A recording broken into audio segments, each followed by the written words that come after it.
Demonetisation मतलब विमुद्रीकरण, नोटबंदी के मामले की आज जो 58 याचिकाएं लगी हुई थीं, उनकी आज सबकी सुनवाई की है और आज डिसीजन दिया है।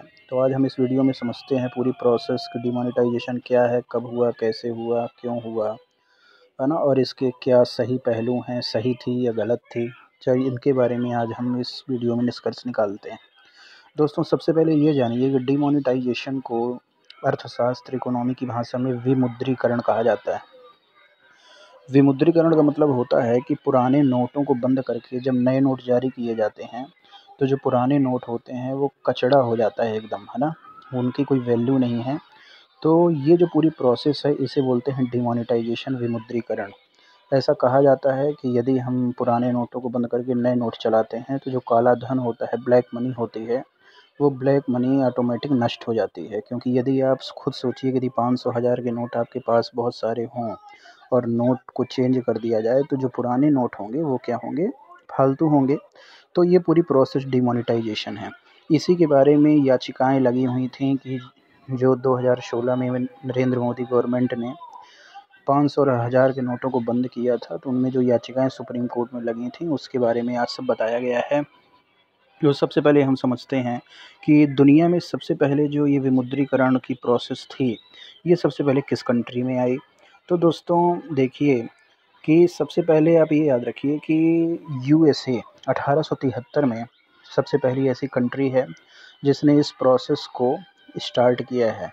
One of the earliest instances of demonetisation was in the United state, है ना। वहाँ पर हुआ क्या था दोस्तों कि पहले जो है वहाँ पर चांदी के सिक्के चला करते थे, सिल्वर कॉइन, तो उनको जो है हटा के गोल्ड कॉइन कर दिया गया था 1873 में। तो ये पहली कंट्री मानी जाती है। इसके बाद दोस्तों दूसरी कंट्री है घाना। ये जो है अफ्रीकन एक देश है। तो 1982 में ये जो है घाना में दूसरी बार 1982 में यूएसए के बाद दूसरी बार यहाँ पर जो है टैक्स चोरी और भ्रष्टाचार को रोकने के उद्देश्य से, है ना, वहाँ पर 50 शेडी के नोटों को बंद कर दिया गया था। लेकिन इस कदम से घाना के नागरिकों को अपनी ही मुद्रा में विश्वास कम हो गया और उन्होंने विदेशी मुद्रा और ज़मीन जायदाद का रुख कर लिया, जिससे न सिर्फ देश के बैंकिंग सिस्टम को भारी नुकसान पहुंचा, बल्कि विदेशी मुद्रा पर कालाबाजारी बेतहाशा बढ़ गई। ग्रामीणों को मीलों चलकर नोट बदलवाने के लिए बैंक जाना पड़ता था और डेडलाइन ख़त्म होने के बाद बहुत ज़्यादा नोट बेकार हो जाने की खबरें थीं। तो दोस्तों हम ये देख रहे हैं कि घाना में जब 1982 में नोटबंदी हुई तो वहाँ भी सक्सेस नहीं हुई, लोग वह काफ़ी परेशान हुए हैं, है ना। और इसी तरह यूएसए में भी 1873 में जब चांदी के सिक्कों को बंद करके गोल्ड के सिक्के चलाए गए, तब वहाँ पर भी जो है ये सक्सेस नहीं हो पाई। तो ये दो कंट्री सबसे पहले उदाहरण हैं कि यहाँ पर तो सक्सेस नहीं हुआ है। अब हम चलते हैं आगे की तरफ। भारत का क्या यहाँ पर स्टार्टिंग पॉइंट है। तो देखिए दोस्तों, सबसे पहले ये याद रखिए कि भारत देश के अंदर 1946 में सबसे पहली बार नोटबंदी हुई। उस समय जो है ब्रिटेन की गवर्नमेंट थी, अंग्रेज लोग थे। तो जिस कारण इन्होंने क्या किया कि उच्च मूल्य वाली नोट बैंक बंद करने का अध्यादेश प्रस्तावित कर दिया। लेकिन उस समय भारत की जनता इतनी ज़्यादा पढ़ी लिखी नहीं थी, है ना, और उस समय बहुत ज़्यादा गरीबी थी, जिस कारण खासा इसका कोई प्रभाव देखने को तो मिला नहीं, है ना। क्योंकि देखिए ये प्रभाव तब किया जाता कि यदि आपको ब्लैक मनी की एक आशंका होती। जब ब्लैक मनी है ही नहीं है, लोगों को खाने के लाले पड़े हुए हैं, तो नोटबंदी तो वो कुछ महत्व यहाँ पर नहीं था। तो यहाँ भी ये नहीं कहा जा सकता कि यहाँ पर भी 1946 में ये सक्सेस हुई है। अब दोबारा देखते हैं क्या चल रहा है भारत में दूसरी बार। तो देखिए दोस्तों, 60 और 70% तक पैसा लोगों को मिल रहा है। ये आपका 1946 के बाद की बात चल रही है ना। तो यहाँ पर देखिए 11 जनवरी 1946 से इन नोटों को अवैध करार दे दिया गया था। जैसे कि मैंने आपको बताया कि पहली बार जब नोटबंदी हुई थी ना, तो 500, 1000 और 10,000 रुपये के नोटों पर प्रतिबंध लगाते हुए ब्रिटेन की गवर्नमेंट ने उच्च मूल्यों के नोटों को बंद करके 100 रुपये के नोट भी जो है इन्होंने क्या किया, स्टार्टिंग किया चलाना। लेकिन लोगों में अफवाह ये फैल गई कि बाद में 100 रुपये के नोट भी बंद हो जाएंगे, जिसके चलते लोगों को काफ़ी दिक्कतों का सामना करना पड़ा। ये 1946 की बात मैं आपको बता रहा हूँ, है ना। तो लेकिन उतना ज़्यादा ब्लैक मनी था नहीं, है ना। तो जैसा कि मैंने अभी आपको बताया, तो ये उतना ज़्यादा सक्सेस नहीं हुई है। इसके बाद 1978 में 1000, 5000 और 10,000 रुपये की नोटबंदी हुई। तो उस समय देखिए क्या था दोस्तों कि जनता पार्टी की सरकार थी, है ना। बड़े नोटों पर प्रतिबंध लगाने का फैसला लिया था। इस फैसले के पीछे भी सरकार ने काला धन भ्रष्टाचार को अहम वजह बताया था। जिन लोगों के पास ये नोट थे उन्हें 24 जनवरी तक का समय दिया गया और इन नोटों को बदल दिया गया। तो ये दूसरी बार है 1978।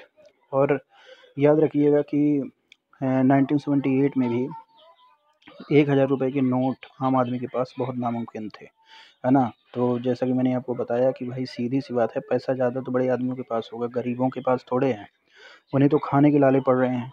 तो नोटबंदी 1946 की भी फेल है, 1978 की भी फेल है। अब 2016 में क्या हुआ कि 500 हज़ार रुपये के नोट बंद किए गए। 8 नवंबर को 500 और 1000 रुपये के नोट बंद करने का ऐलान किया गया। लोगों को 30 दिसंबर तक का समय दिया गया अपने पुराने नोटों को बदल लें। मोदी सरकार के इस फैसले का कई विपक्षी पार्टियां विरोध कर रही हैं। आम आदमी पार्टी, तृणमूल कांग्रेस सरकार को अपना फैसला वापस लेने के लिए 3 दिन तक अल्टीमेटम तक दे रही हैं।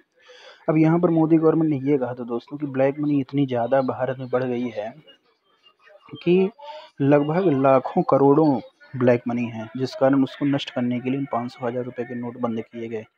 अब जानना ये होगा कि 2016 में जो ये नोटबंदी हुई है उसमें जो केवल 100% में मान के चलिए कि 95% लोग ऐसे हैं जो कि केवल अपना खाना पूर्ति कर रहे हैं, है ना। और 5% जो कि बड़े आदमी हैं, केवल उन्हीं के पास जो है करोड़ों अरबों पैसा है।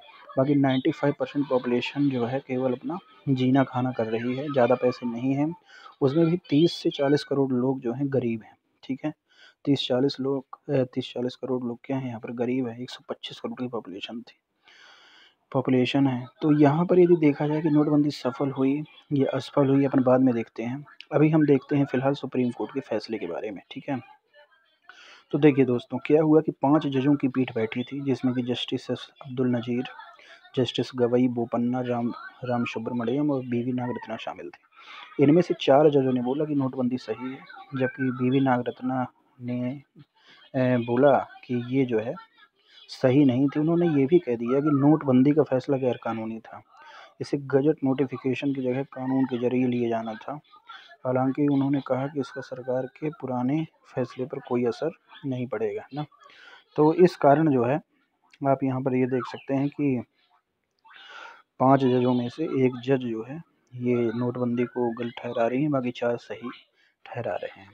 तो बहुमत से ये साबित हुआ आज डिसीजन में कि नोटबंदी एक सही फैसला है।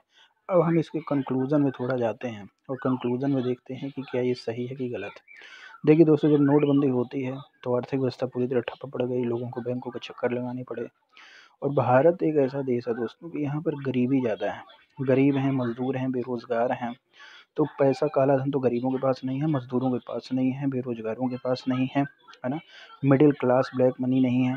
तो ये जो ब्लैक मनी है ये दरअसल है किसके पास? ये ब्लैक मनी है बड़े बड़े उद्योगपति जो होंगे उनके पास, जो बड़े बड़े अधिकारी होंगे उनके पास हो सकता है ना। ये नोटबंदी इसके अलावा तो और किसी के पास नहीं है, मतलब। और बड़े आदमी और बड़े बड़े अधिकारी यदि देखा जाए तो केवल 5% ही हैं, 95% तो आम जनता ही है। तो यदि देखा जाए कि सक्सेस है या नहीं है, तो देखिए सक्सेस तो नहीं दिख रहा है, और सही है या गलत है इसका डिसीजन आप कर सकते हैं। मैंने आपको पूरी चीज़ें इसमें बता दी हैं, है ना। तो दोस्तों, ये जो है आज का पूरी डीमोनेटाइजेशन की पूरी व्याख्या है जो मैंने आपको बताया। और जब भी कभी सरकार दोस्तों काम करती है तो उसके पूरा जो है पूरा ब्यौरा बनाया जाता है, बड़े बड़े अधिकारी ये नीतियाँ पॉलिसी बनाते हैं। तो हो सकता है कि अधिकारियों ने बनाया होगा, है ना।